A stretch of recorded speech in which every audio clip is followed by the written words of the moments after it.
welcome back to Quail Hollow. Let's recap an action-packed third day. Alan, what surprised you the most?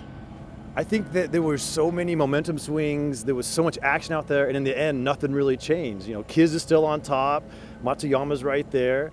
The cast of characters has shifted a little bit, but the two headliners remain the same. For all the mistakes they made, all the action that we saw, it was kind of like we could just skip from Friday to Sunday. We're same guys on top. How about you?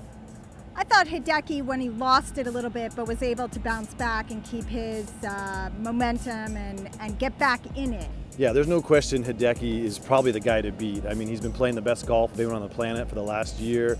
He's coming off, obviously, off of a huge win. He's a big, strong, brawny guy on a big, tough golf course. So I know you're a Kisner fan, but I'd have to pick Hideki. What do you think of Kisner's performance today?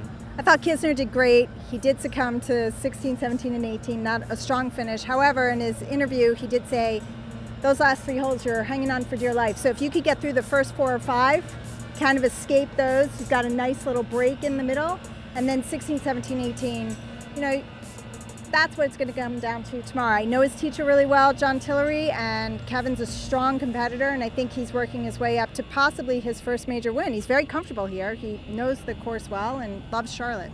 Loves Bermuda grass, and the thing I like about Kisner is just the fight, the scrappiness. You know, he's a gritty competitor. I mean, he's going to give up 30 yards to Matsuyama, but I don't think he even cares. He just wants to brawl, and I like that.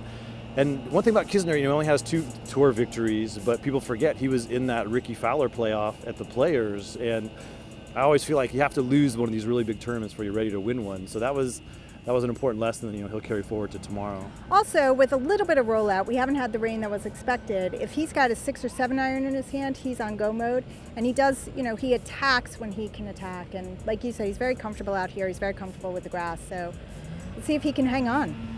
All right, let's talk about these last 3 holes because we saw a lot of carnage. Obviously, Jason Day blew up on 18. Ricky Fowler gave 4 shots back over the last 3 holes. Do you like this finish, or is it too hard and it overshadows the rest of the golf course?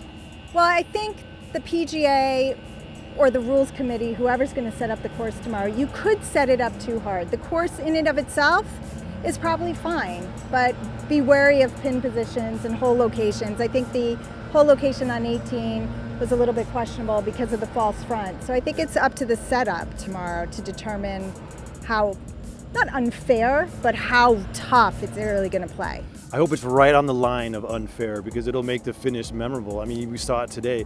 No lead is safe, and there's already so much pressure trying to win a PGA Championship. You throw in one of the toughest finishing stretches in golf, and I'm looking forward to the bloodshed personally, but that's the kind of guy that I am. Okay, I'm not necessarily looking forward to the bloodshed, being a former player, and I'm not necessarily sure this is supposed to be a U.S. Open setup, so to speak. Yeah. The second cut of rough and then the Bermuda rough, and again, hole locations and the speed of the greens is so tough. I mean, Paul Casey the first day said if you're above the hole, it's a nightmare for them to judge the up and down grain. It's got 2 to 3 feet of break. I mean, it's really tough.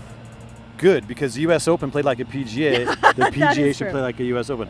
All right, let's look ahead to the final round. Who's going to win? Gosh, I'm gonna pick Kisner.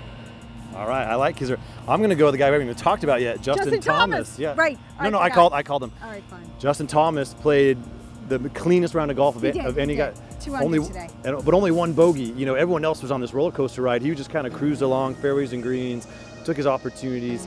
You know, he had that heartbreak at the U.S. Open. Again, you have to lose a major before you can win one, and I think it's his time. I think you can't underrate how much energy these guys are expending out there in the heat, but mostly mentally. And for Thomas, he had the smoothest Saturday of all, so I think he's going to have a little more in reserve for that finish tomorrow. Great call by you. I mean, I love him. I love his dad. You're 100%. It's a good call. All right, Alan, let's leave it there. We'll see you tomorrow night for the conclusion of the PGA Championship at Quail Hollow.